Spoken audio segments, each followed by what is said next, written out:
ये लेकर के आया हूँ बेटा मैं आप लोगों के लिए आपका आखिरी लेक्चर जिसका नाम है न्यूक्लियस। इनकी क्वांटिटीज को बेटा समझने के लिए सबसे पहले हमें समझना पड़ेगा एटॉमिक मास। हमारे पास अगर एटम है तो एटम की अपनी कुछ ना कुछ रेडियस है। उसी तरीके से बेटा हमारे पास जो न्यूक्लियस होता है, न्यूक्लियस की भी रेडियस होती है। वो रहती कितनी है, जो हमने इसका इंडिविजुअल मास निकाला और इसका जो कंबाइन मास देखा बेटा वो होना कैसा चाहिए, सेम।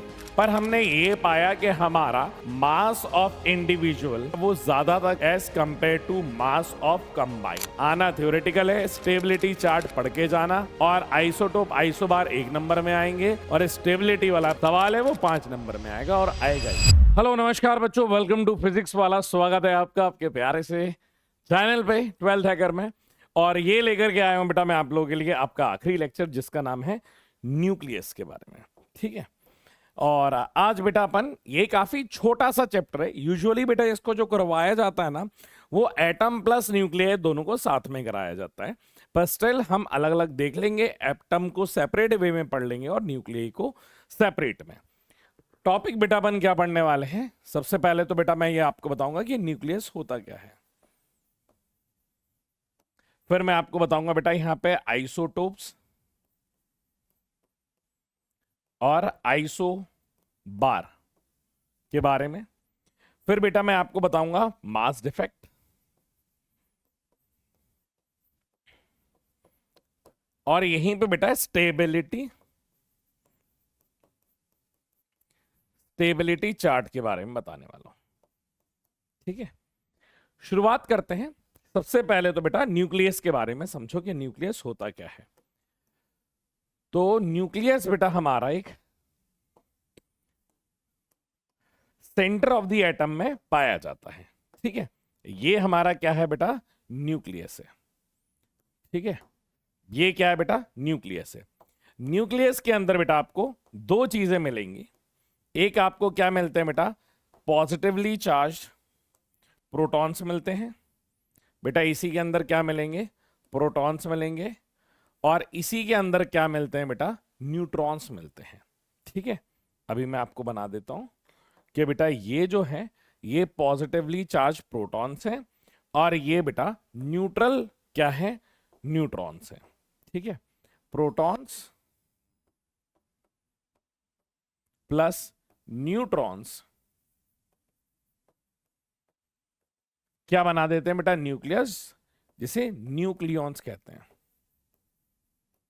इन दोनों का कॉम्बिनेशन क्या कहलाता है बेटा, न्यूक्लियॉन कहलाता है। अब होता क्या है बेटा कि ये लोग आपस में फोर्सेस लगा रहे होते हैं। मतलब ये हमारे पास, ये मान लो सर ये प्रोटॉन है, ये प्रोटॉन है, ये न्यूट्रॉन है और ये न्यूट्रॉन है। तो बेटा ये न्यूट्रॉन प्रोटॉन,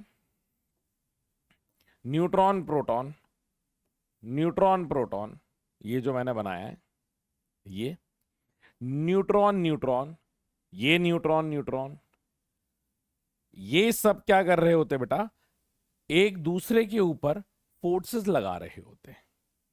ये सब एक दूसरे के ऊपर क्या लगा रहे होते हैं बेटा, फोर्सेस लगा रहे होते हैं, ठीक है।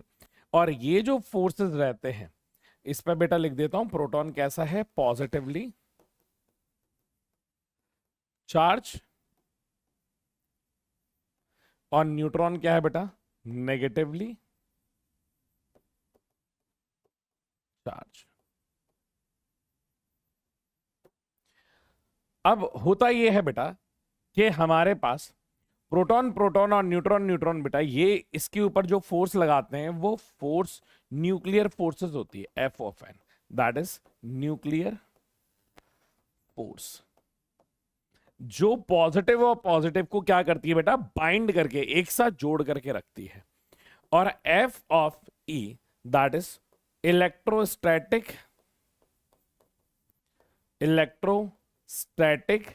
ये क्या कहलाती है बेटा, फोर्स कहलाती है। मतलब ये बेटा न्यूट्रॉन कौन सी फोर्स है, न्यूक्लियर फोर्स है। और एफ ऑफ इलेक्ट्रोस्टैटिक कौन सी बेटा, इलेक्ट्रोस्टैटिक फोर्स है। इस केस में बेटा अभी हमारा न्यूक्लियर फोर्सेस जो रहती हैं वो बहुत बड़ी रहती हैं कंपेयर टू इलेक्ट्रोस्टैटिक फोर्सेस। हम ये भी जानते हैं कि बेटा न्यूक्लियर फोर्सेस जो होती हैं वो स्ट्रॉन्गेस्ट होती हैं सबसे ज्यादा। इन स्ट्रॉन्गेस्ट ऑफ ऑल लिख लो, स्ट्रॉन्गेस्ट ऑफ ऑल। ठीक है सर। अब इनकी क्वांटिटीज को बेटा समझने के लिए सबसे पहले हमें समझना पड़ेगा एटॉमिक मास, क्योंकि यहां पे जितनी भी क्वांटिटीज दी जाती है या बताई जाती है वो एएमयू के टर्म्स में बताई जाती है। The unit in which atomic and nuclear masses are measured are AMU। बेटा इनकी वैल्यूज को जो मेजर किया जाता है वो किस में किया जाता है बेटा, AMU में किया जाता है। ठीक है sir. 1 AMU is defined by 1/12th part mass of atom of C12, बेटा carbon 12, it is denoted by U, और बेटा Avogadro constant is 6.23 into 10 to the power -23। तो mass of one carbon atom कितना आ जाएगा बेटा, 12 बटे एवोगैड्रो कांस्टेंट, मतलब 1 AMU बराबर हो जाएगा बेटा 1/12 into mass of one atom of C12। तो 1 AMU की वैल्यू बेटा कितना आ जाएगा, 1/12 इंटू 12। बेटा इसको कैंसिल आउट करोगे तो वैल्यू कितनी आ जाती है बेटा, 1.66, या फिर 1 AMU बराबर, आपको अल्टीमेटली यही याद करना है कि 1 AMU की वैल्यू कितनी आ जाएगी बेटा, 1.66 into 10 to the power -27 kg। आपको ये वैल्यू याद रखनी है। बस डेफिनेशन बेटा ये कई बार पूछी गई है, मैं आपको यहां पे भी दिखा देता हूं, मैं आपको यहां पे भी दिखा देता हूं कि बेटा आप ये देखिए, एक मिनट, क्वेश्चन में, हाँ ये दिया है ना, इन टर्म्स ऑफ एएमयू की वैल्यू बेटा, मास ऑफ इलेक्ट्रॉन जो होता है वो 0.005 U होता है, मास ऑफ प्रोटॉन जो होता है वो 1.0073 होता है, और मास ऑफ न्यूट्रॉन जो होता है बेटा दैट इज 1.00864 के बराबर ये निकल करके आते हैं। ये भी वैल्यूज बेटा याद करनी है। अब इसी चीज को बेटा अपन इलेक्ट्रॉन वोल्ट में भी लिख सकते हैं। इलेक्ट्रॉन वोल्ट तो काफी पॉपुलर है, पहले भी अपन यूज कर रहे थे बेटा, कि जब अपन लोगों ने वर्क डन की वैल्यू निकाली थी that is Q into V potential, तो ये बेटा वैल्यू किस में आ रही थी, EV में, दैट इज इलेक्ट्रॉन वोल्ट। तो it is the smallest unit of energy, बेटा ये सबसे छोटी यूनिट होती है एनर्जी की। 1 electron volt, 1 electron volt in is the energy gained by electron. बेटा एक इलेक्ट्रॉन वोल्ट किसको कहेंगे, एनर्जी बेटा जो गेन करी है किसने बेटा, एक इलेक्ट्रॉन ने। When accelerated through a potential difference of 1 volt, अगर पोटेंशियल डिफरेंस क्या होगा बेटा 1 वोल्ट, और एनर्जी गेन जो होगी बेटा उसको अपन कहेंगे इलेक्ट्रॉन वोल्ट, जहां पे एनर्जी वर्क डन बराबर charge into potential Q into V। तो यहाँ पे 1 इलेक्ट्रॉन वोल्ट बेटा चार्ज की value, charge of electron 1.02 into 10 to the power 19, और यहाँ पे क्या दिया है बेटा 1 वोल्ट उसका पोटेंशियल है। तो 1 EV की वैल्यू आ जाती है बेटा 1.602 इंटू 10 टू द पावर 19। अब इसी को बेटा अगर मैं आइंस्टाइन्स इक्वेशन से देखूं तो यहाँ पे बेटा एनर्जी E बराबर mc² होती है। ठीक है, अगर m की वैल्यू बेटा 1 AMU के बराबर ले लूं और c की वैल्यू बेटा स्पीड ऑफ लाइट के बराबर ले लूं, तो 1 AMU को बेटा कैलकुलेट करने के बाद जब इन तीनों वैल्यू को बेटा आप एनर्जी की इक्वेशन में लिख लेते हो तो 1 AMU की वैल्यू आती है 931.15 इलेक्ट्रॉन वोल्ट। ये जो आपने लिखा है ना बेटा E बराबर mc², तो एनर्जी कितनी बोली बेटा, एक MU के बराबर तो 1.66 into 10 to the power -27, speed of light बेटा 3 इंटू 10 टू द पावर 8 का whole square.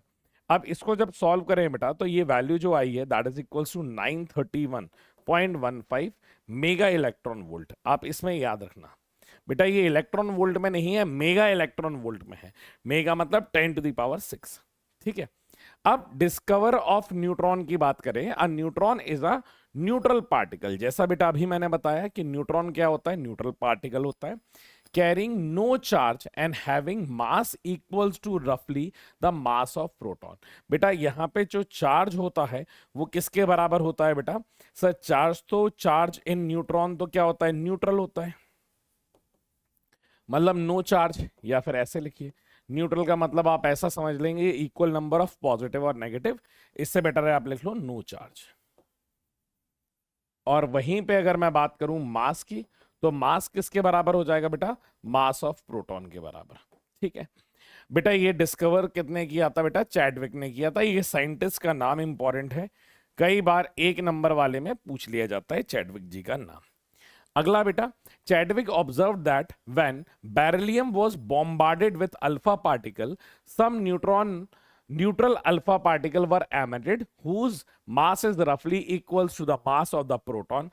A free neutron is unstable and has a mean life of 1000 second. बेटा पहले रेडियो एक्टिविटी थी, अब क्योंकि वो पार्ट नहीं है रेडियो एक्टिविटी का, तो ये जो मेन लाइफ है that is related to radioactive decay.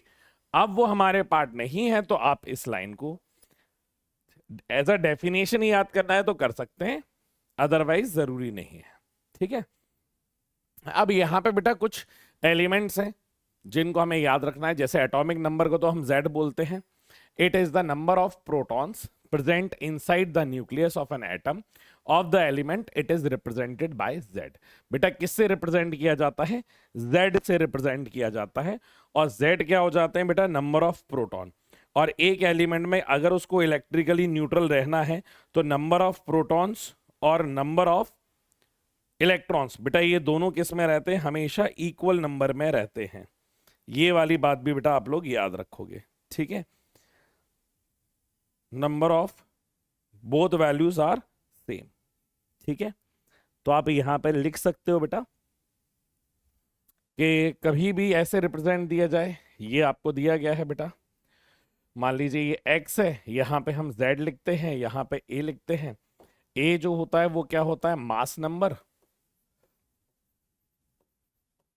और z जो होता है बेटा वो एटॉमिक नंबर। बेटा z क्या कहलाता है? एटॉमिक नंबर कहलाता है। ठीक है, Z के केस में सिर्फ हम प्रोटॉन्स कंसीडर करते हैं कि कितने हमारे पास प्रोटॉन्स है, और जब A की बात होती है तो यहां पे हम दोनों कंसीडर करते हैं बेटा, प्रोटॉन्स प्लस न्यूट्रॉन्स। ये दोनों ही आ जाते हैं बेटा Z के अंदर। नेक्स्ट बेटा mass number, it is the total number of protons. ये क्या दिया गया बेटा हमारे पास? Mass number, total number of protons कहा जाता है, and neutrons present inside the atomic nucleus of the atom, जो बेटा ए मैंने लिख के आपको बताया गया। It is represented by A. ठीक है, ए क्या होता है बेटा? Number of nucleons. Nucleons is a sum of neutrons plus protons. तो A माइनस Z से बेटा आपके पास नंबर ऑफ न्यूट्रॉन्स आ जाएगी। जैसे अभी मैंने लिखाया बेटा, a nucleoid is represented by ZAX के बराबर बेटा, वेयर X क्या है बेटा? केमिकल सिंबल है उसका। जैसे ये क्या है बेटा? Z, ये क्या है? A। तो 12 में से 6 माइनस करोगे तो 6 आएगा, ये नंबर ऑफ न्यूट्रॉन्स आ गए। ऐसे ही बेटा इनके साथ आप कर सकते हो। अब जैसा बेटा आपने इससे पहले वाले चैप्टर में पढ़ा है कि यार हमारे पास अगर न्यूक्लियस दिया जाता है तो हमारे पास अगर एटम है तो एटम की अपनी खुद कुछ ना कुछ रेडियस है। उसी तरीके से बेटा हमारे पास जो न्यूक्लियस होता है, न्यूक्लियस की भी रेडियस होती है। अब वो रहती कितनी है? Experimentally measured show that the volume of nucleus is proportional to A. बेटा जो वॉल्यूम रहता है वो किसके प्रोपोर्शनल है? A, that is mass number. The volume is directly proportional to A. Volume का फॉर्मूला क्या होता है बेटा? 4/3 पाई आर क्यूब के बराबर, डायरेक्टली प्रोपोर्शनल टू ए। ए बेटा उसका क्या है? एटॉमिक नंबर या मास नंबर, मास नंबर है। जहां पे बेटा ये अगर वैल्यू को मैं हटा दूं, क्योंकि बेटा ये तो बड़ी छोटी वैल्यू होगी, तो आर क्यूब बराबर आर नॉट ऑफ ए के बराबर हो जाएगा। जहां पे आर की वैल्यू, या फिर ऐसे लिखो, R is directly proportional to A की पावर 1/3, जहां पे आर बराबर आर नॉट ऑफ ए की पावर 1/3 के बराबर आ जाएगा। ये रिलेशनशिप आ जाता है बेटा। क्लियर है? तो यहाँ पे बेटा आर नॉट की वैल्यू बेटा ये स्टैंडर्ड है, आपको याद रखनी पड़ेगी कि आर नॉट जो कांस्टेंट है उसकी वैल्यू है 1.2 इंटू 10⁻⁻15। और ए बेटा हमने आपको बता ही दिया है, A is different for different element, therefore atomic number of different element have different sizes. बेटा हर किसी का ए अलग अलग होता है।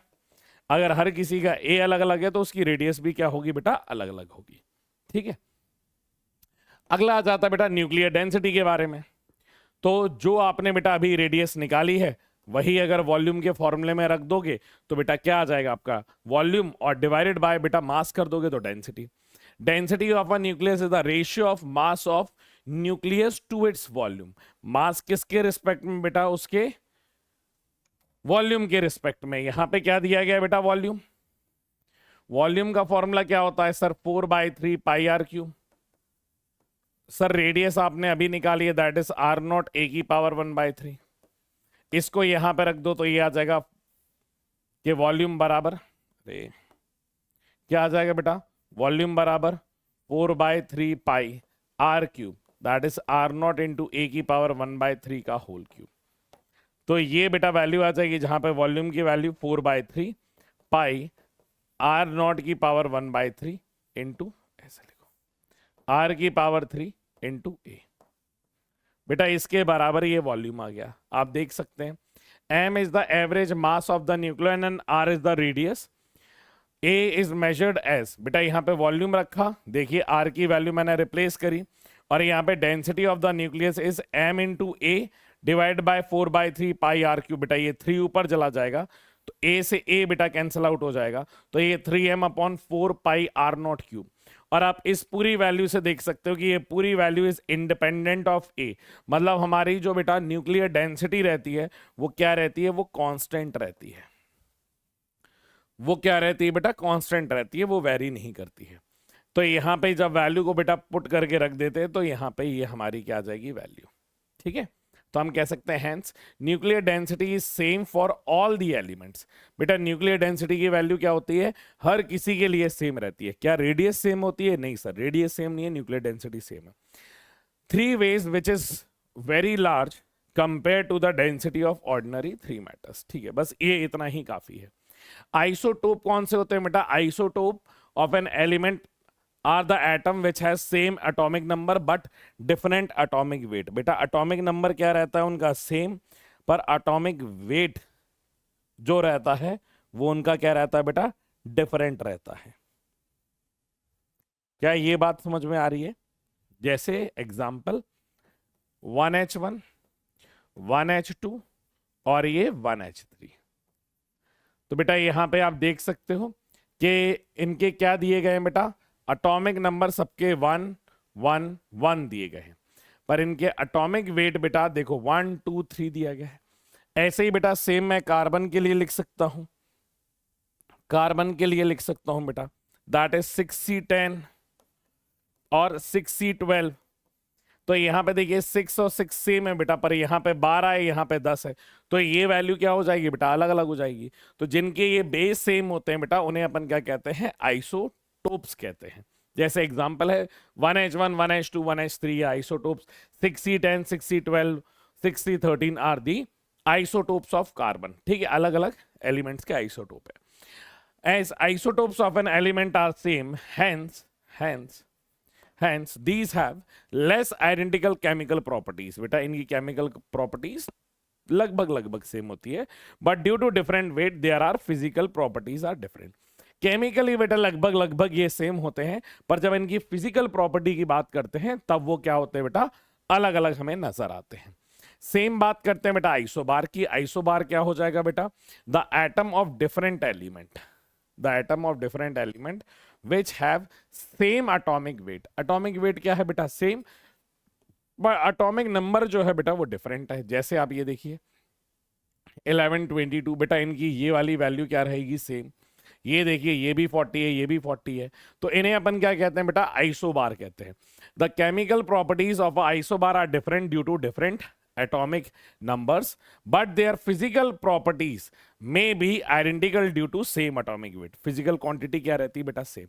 आइसोटोन आ जाएंगे बेटा, the isotones are the atom of different element which are having contained by a minus z। बेटा यहां पे बेसिकली हम लोग क्या कर रहे हैं, नंबर ऑफ न्यूक्लियॉन्स की वैल्यू निकाल रहे हैं, नंबर ऑफ न्यूक्लियॉन्स निकाल रहे हैं, या फिर नंबर ऑफ न्यूट्रॉन्स लिखिए। न्यूट्रॉन्स निकाल रहे हैं जो कैसे आ जाएंगे सर, a माइनस Z से निकल के आ जाएंगे। जैसे आप ये देखिए यहां पे बेटा 17 यहां पे 37 है, तो 37 माइनस 17, 37 माइनस 17, तो वैल्यू हमारे पास कितनी निकल करके आ जाएगी सर, दैट इज 20। और यहां पे भी आप देखेंगे 39 माइनस 19, बेटा यहां पे भी वैल्यू क्या आ जाती है 20। तो ये और ये बेटा आपस में कैसे हैं, आइसोटोन है। सेम हम इसमें कर सकते हैं बेटा, 3 माइनस 1 दैट इज 2 और 4 माइनस 2 दैट इज 2, तो ये भी क्या है बेटा, आपस में आइसोटोन से। नेक्स्ट बेटा न्यूक्लियर बाइंडिंग एनर्जी। बेटा क्या हमें बाइंडिंग से क्या समझ में आता है सर, बाइंडिंग से ये समझ में आता है कि ऐसी कोई चीज है जिसने हमारे न्यूक्लियस को बांध करके रखा हुआ है, उसे अपन क्या कहते हैं, binding energy. The binding energy of the nucleus, binding energy of the nucleus is the energy with which nucleus are bounded inside a या within a nucleus. It is measured by the work required to separate the nucleons at infinite distance apart from the nucleus, so they may not interact. मतलब अगर मुझे ये calculate करना है कि किसी दो चीजें आपस में चिपकी कितनी मजबूती से है या कितनी एनर्जी से चिपकी है, तो मैं क्या पता करूंगा कि इनको अलग करने के लिए मुझे कितनी ताकत की जरूरत है। अगर मुझे यह पता चल जाता है कि अलग करने की कितनी ताकत की जरूरत है, तो उतनी एनर्जी ने बेटा मिल करके उसको क्या किया होगा, जोड़ा होगा। क्लियर है कि नहीं है, उतने ही ने मिल करके उसे जोड़ा होगा, ये हम समझाते हैं। अब ये जोड़ने वाली वैल्यू सर किसके बराबर होती है, ये बराबर होती है बेटा मास डिफेक्ट के। मतलब क्या है बेटा कि मान लेते हैं कि हमारे पास ये एक न्यूक्लियस है और ये एक न्यूक्लियस जो बना है ये छोटे छोटे इन न्यूट्रॉन से बन करके बना है और सर प्रोटॉन से। तो इनको हमने क्या कर दिया बेटा, इस तरीके से मिला करके रख दिया। इनमें कॉम्बिनेशन दोनों का है कि सर कुछ यहां पे न्यूट्रॉन्स हैं और कुछ यहां पे क्या है बेटा, प्रोटॉन्स हैं, कुछ प्रोटॉन्स हैं। अब इनको बेटा मुझे क्या करना है, सेपरेट करना है, अलग अलग करना है। जब मुझे इनको बेटा अलग अलग करना है तो सेपरेट करने का ये मतलब है बेटा कि यहां पे बेटा यही पर्टिकुलर स्ट्रक्चर में, यही पर्टिकुलर स्ट्रक्चर में जब इनको मैं अलग अलग दूर रखूंगा तो मुझे कितनी मेहनत करनी पड़ेगी। तो इसकी वैल्यू बेटा पता कैसे चली, वो पता चली बेटा इसके मास से। हमने क्या किया, पहले बेटा इसका इंडिविजुअल मास निकाला कि अगर ये एक एक का मास कितना है, वो हमने निकाला individual mass of proton and neutron. Individual masses यहां पे निकाला,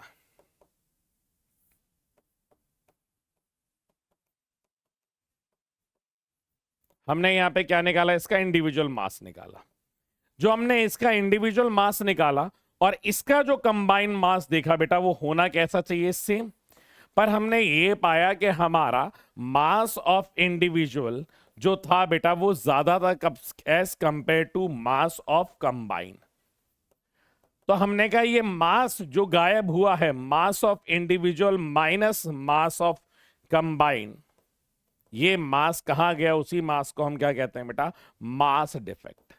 मतलब इतना मास क्या हुआ बेटा, गायब हो गया और वो mass as a energy combine हो गया बेटा, एक एज अ एनर्जी कंट्रीब्यूट हो गया उसको बाइंड करने के लिए, जिसको हम बाइंडिंग एनर्जी कहते हैं।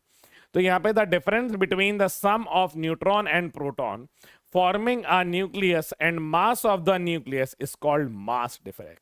बेटा उन दोनों में जो डिफरेंस आता है उसी को अपन क्या कहते हैं, मास डिफेक्ट कहते हैं। This mass defect appears in the form of binding energy. बेटा यही मास डिफेक्ट किस तरीके से नजर आता है, बाइंडिंग एनर्जी के लिए, which is responsible for binding the nucleus together, और ये न्यूक्लियस को बांध के रखता है। Binding energy is equals to mass defect into velocity of light. तो यहां पे बेटा binding energy z times of mass defect into m minus z into n into c square, और ये वैल्यू किसमें होती है, mega electron volt. Mass defect में बेटा मल्टीप्लाई कर देंगे 931 का। बाइंडिंग एनर्जी यही बताने की कोशिश कर रहा है कि जितनी एनर्जी तुमने उसे बनाने में लगा दी, अगर उतनी ही एनर्जी आप उसे प्रोवाइड कर दोगे तो वो टूट जाएगी, अलग अलग हो जाएगी। तो यहां पे लिखा है बेटा, it is the average energy which we have to spend to remove our nucleus from the nucleus. बेटा इतनी ही एनर्जी की रिक्वायरमेंट होगी अगर हमें उसे अलग अलग करना है टू आ इनफाइनाइट डिस्टेंस। ठीक है, it gives by the total binding energy divided by the mass of number of nucleus से। ठीक है, ये बता दिया। अब बेटा इनकी वैल्यू बता दी है। ठीक है, ये ग्राफ बेटा मैं आपको यहां पे बताता हूं, इंपॉर्टेंस ऑफ बाइंडिंग कर्व। इनका बेटा मैं ग्राफ जो है ना वो यहां पे लेके आया हूं, मैं इसको कॉपी भी कर लेता हूं। ठीक है, ये सेम ग्राफ बेटा आपके काम भी आएगा। 3 हो गए क्या? अब यहां पे हमने ये कहा कि अच्छा इसका मतलब जिसकी बाइंडिंग एनर्जी बेटा ज्यादा होगी, जिसकी बाइंडिंग एनर्जी ज्यादा होगी, इसका मतलब ये है कि जिसकी बाइंडिंग एनर्जी ज्यादा है वो ज्यादा स्टेबल है, और जिसकी बाइंडिंग एनर्जी कम है वो कम स्टेबल है। इसका मतलब तो यही हुआ ना? नहीं बेटा, यहां पे फिर अलग चीज निकल करके आई है अगर हमें बाइंडिंग एनर्जी के बारे में समझना है तो, या फिर हम कहें कि हमें स्टेबिलिटी के बारे में समझना है तो। अब आपको इस तरीके से समझना होगा कि मान लीजिए बेटा एक परिवार है, एक क्या है बेटा? परिवार है। उसमें जो सदस्य हैं वो कितने सदस्य हैं? 3 सदस्य हैं। ये 3 सदस्य हैं। अब इस घर की बेटा इनकम जो है वो 100 रुपए एक दिन का है। ठीक है सर। और एक और परिवार है, उसकी इनकम जो है वो कितनी है बेटा? वो 500 रुपए है। 500 रुपए है दिन का। एक और फैमिली है। तो आपको यही लगेगा कि बेटा इसमें से जो हैप्पी फैमिली है वो तो वही होगी ना जिसके पास पैसा जिसके पास ज्यादा, पैसा जिसके पास ज्यादा, आपको लग रहा होगा वही फैमिली ज्यादा खुश होगी, उसी के पास ज्यादा स्टेबिलिटी होगी। आपको तो ऐसा ही लग रहा होगा। पर प्रॉब्लम ये है कि यहां पे हैं तो 100 रुपए, पर उनको यूटिलाइज करने वाले कितने लोग हैं बेटा? 3 लोग हैं सिर्फ। अगर यहां पे 500 रुपए, नो डाउट अमाउंट क्या है बेटा? ज्यादा है। पर यहां पे बेटा जो यूटिलाइज करने वाले जो लोग हैं वो कैसे हैं बेटा? वो भी तो ज्यादा हैं। क्योंकि यूटिलाइज करने वाले ज्यादा लोग हैं तो बेटा हमारी जो एनर्जी पर न्यूक्लियन निकल के आती है स्टेबिलिटी के लिए वो कम निकल के आती है, और यहां पे बेटा एनर्जी जो निकल के आती है पर न्यूक्लियन वो ज्यादा निकल के आती है। इसलिए जब आप इस डायग्राम को देखते हो तो यहां पे बेटा Fe जो लाई कर रहा है ना, ये मोस्ट स्टेबल है। Fe56 क्या है बेटा? मोस्ट स्टेबल है, सबसे ज्यादा स्टेबल ये है। और इसके बाहर बेटा ये क्या कर रहे हैं? ये बेटा process of nuclear fusion and fission कर रहे हैं टू अटेन स्टेबिलिटी। ये अपने आप को क्या कर रहे होते हैं बेटा? बड़े एलिमेंट, ये बड़ा एलिमेंट क्या कर रहा होता है बेटा? अपने आप को तोड़ रहा होता है छोटे छोटे एलिमेंट्स में। क्यों तोड़ रहा है बेटा? स्टेबिलिटी के लिए। हर किसी को स्टेबिलिटी पसंद है। ये क्या कर रहा है बेटा? स्टेबिलिटी के लिए अपने आप को तोड़ रहा है। और जो इससे पहले वाले एलिमेंट है वो बेचारे छोटू छोटू से हैं। ये आपस में मिल करके, ये बेटा आपस में मिल करके क्या चाह रहे हैं कि सर हम आपस में मिल करके कंबाइन हो जाएं। क्यों कंबाइन क्यों होना है तुम्हें? तो वो कह रहा है जिससे कि मैं एक थोड़ा बड़ा एलिमेंट बना लूं। ऐसा क्यों कर रहे हो? तो उसने कहा सर ऐसा स्टेबिलिटी के लिए कर रहे हैं। ठीक है, तो यहां पे बेटा बड़े बड़े एलिमेंट जो हैं वो टूट रहे होते हैं स्टेबिलिटी गेन करने के लिए, और यहाँ पे छोटे छोटे एलिमेंट साथ में मिल रहे होते हैं वो भी क्या करने के लिए? स्टेबिलिटी गेन करने के लिए। तो यहाँ पे देख सकते हो the graph between binding energy per nucleon and mass A shows that the average binding energy of the nuclei 1h1 1h2 are small. There are a sharply defined peak at corresponding to 2He। बेटा ये इसी तरीके से table आपको याद करनी पड़ेगी। यहां पे अगर आप देखोगे यहां पे बेटा 2He4, C612 O16, बेटा ये C12 O16 ये सब पे पीक पे हैं, which is represent that these nucleus are relatively more stable than the other neighbouring nuclei. इस पे पीक क्यों बना? क्योंकि बेटा ये वाले जो न्यूक्लियस है वो ज्यादा स्टेबल है कंपेयर टू उसके नेबरहुड के न्यूक्लियाई की। अगला पॉइंट कह रहा है the binding curve has a maximum value of the range. Range की वैल्यू बेटा A बराबर 30 टू A बराबर 140, corresponding to the average binding energy to 8.5 mega electron volt. The peak value of maximum is 8.8 mega electron volt and बेटा 26 Fe। Hence iron is a most stable. Iron बेटा सबसे ज्यादा stable है element of the earth. ठीक है, आखिरी है बेटा as the mass number increases the binding energy per nucleon decreases and gradually falling up to 7.6 mega electron volt per nucleon and 230 to 92। Hence heavy nuclei are relatively less stable. तो heavy वाले जो होते हैं वो कम stable रहते हैं। और यही बात बेटा वही जो बाइंडिंग एनर्जी का ग्राफ बना हुआ है वो दोबारा से बना सकता हूं कि when we move from heavy nuclear region to a middle region of the graph, there will be an increment in our overall binding energy. Hence, release of energy. This indicates energy can be released when heavy metal, that is 824 लगभग, breaks into roughly two parts. That is a process of nuclear fission. जब बेटा यहां से यहां निकल रहे हैं तो लार्ज अमाउंट ऑफ हीट क्या हो रही है बेटा? रिलीज हो रही है। ठीक है, इसी को अपन क्या कह रहे थे? इस प्रोसेस को न्यूक्लियर फिशन। और यहां पे बेटा फ्यूज होकर के एक हो रहे हैं तो यहां पे क्या कहलाएगा बेटा? Nuclear fusion.